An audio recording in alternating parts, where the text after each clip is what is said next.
So we finished our first row. And like I said, the pattern is 2 rows, 1 square is 2 rows and 2 columns.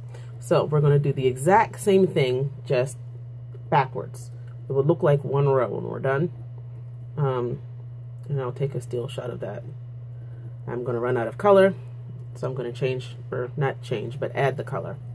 The same way I change the color, I'm going to add the color.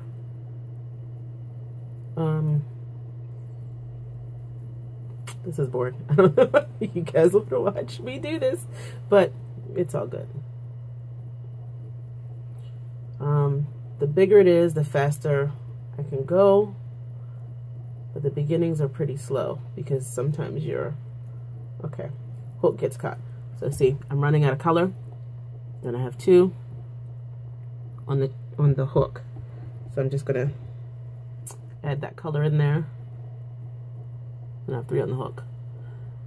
Pull it through, tighten a bit. I got these 2 little pieces hanging out there. I'm gonna hold them down.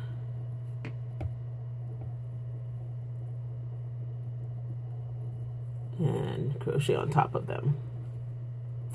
Just like so. Everything else is the same as before. When you change color, you just pick up a string, drop a string,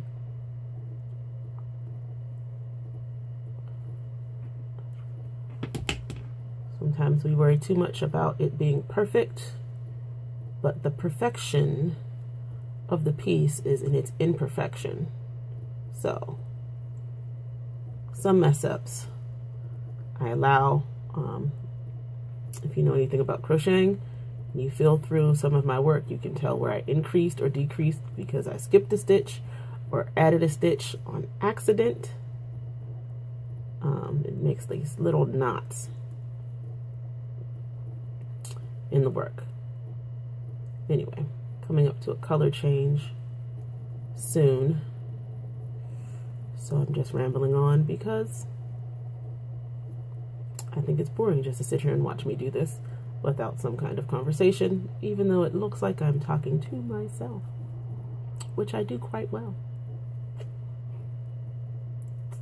Okay, so now we have 2 on the thing, dropping a color, adding the new color,